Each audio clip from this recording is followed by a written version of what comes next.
అందరికీ నమస్కారం. మధుస్ కిచెన్కి స్వాగతం అండి. కరకరలాడే జొన్న మురుకులు అండి. చూస్తున్నారు కదా, చాలా తేలిగ్గా చేసేసుకోవచ్చు.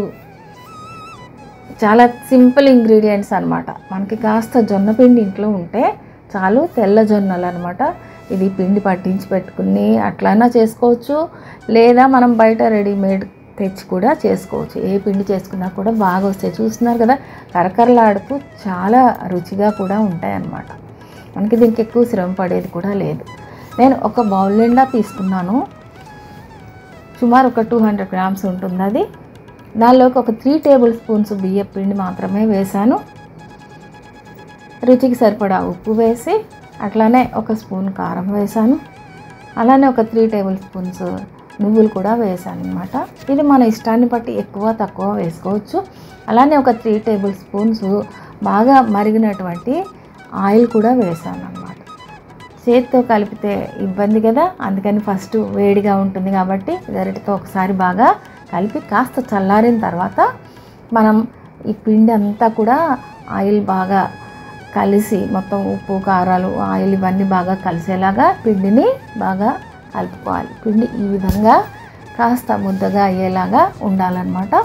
ఆ తర్వాత ఒక 4-5 మిర్చి, ఒక 5-6 వెల్లుల్లి రెబ్బలు, ఒక స్పూన్ జీలకర్ర వేసి కాస్త మెత్తగా పేస్ట్ చేసుకొని ఆ పేస్ట్ని కూడా ఇందులో వేయాలన్నమాట. బాగుంటుంది. ఇది వేయడం మూలంగా ఒక కొత్త రుచి ఉంటుంది వాటికి. ఈ పేస్ట్ని కూడా బాగా ఒకసారి కలిపేసేసుకొని, మనం ఏ కప్పుతో అయితే పిండి తీసుకున్నామో దానికి సగానికి వేడి నీళ్ళు కాచి రెడీ పెట్టుకోవాలన్నమాట. కొద్దిగా వేడి నీళ్ళు పోసుకుంటూ ఈ పిండిని మనం కలిపేసేయాలి. ఒక కప్పు నిండా తీసుకున్నాం కాబట్టి అరకప్పు నీళ్ళు పోసాను నేను. అరకప్పు నీళ్ళతో పిండి కలుపుతున్నాను అనమాట. మామూలుగా బియ్య పిండిలాగా ఈ జొన్న పిండికి జిగురు ఉండదు కాబట్టి మనకు అసలు కలపడం కానీ, ఈ మురుకులు చేయడానికి కానీ ఇబ్బంది ఉండదు అనమాట. కాస్త వేడి తగ్గిన తర్వాత మనం చేత్తో మంచిగా ఆ పిండి అంతా కూడా బాగా సాఫ్ట్గా అయ్యేలాగా ఒక్కసారి ఇలా మంచిగా కలిపేసి పక్కకు పెట్టుకోవాలి. ఆ తర్వాత జంతికలు వేసే మోల్డ్ తీసుకున్నాను. ఆ తర్వాత మనం చిన్న చిన్న ముద్దలుగా చేసుకొని ఈ పిండిని అందులో పెట్టేసి ఆయిల్ వేడెక్కిన తర్వాత ఆ స్టవ్ని మీడియం ఫ్లేమ్లోకి మార్చుకొని మనకి నచ్చిన సైజులో ఇట్లా మురుకులు వేసుకోవడమే అన్నమాట.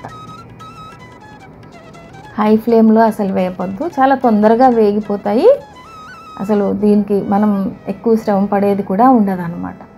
ఒకవైపు బాగా వేగిన తర్వాత దీన్ని మళ్ళీ మరొక వైపుకి కూడా తిరిగేసి వేపుకోవాలి.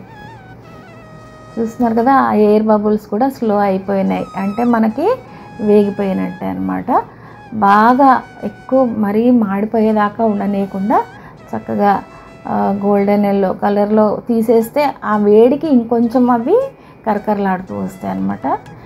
మరీ ఎక్కువ వేపితే మాడినట్టు అవుతాయి.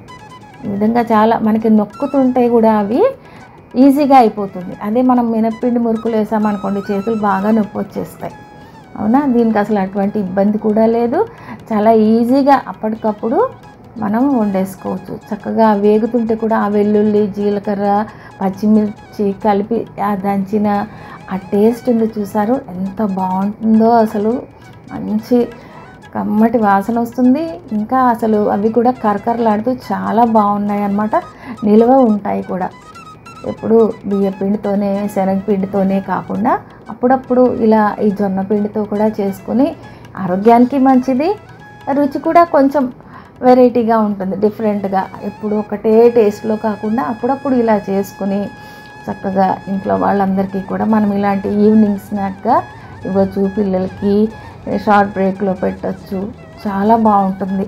ఒక్కసారి మీరు కూడా ట్రై చేసి చూడండి. నచ్చితే ఒక లైక్ ఇచ్చి సపోర్ట్ చేయండి. Thank you.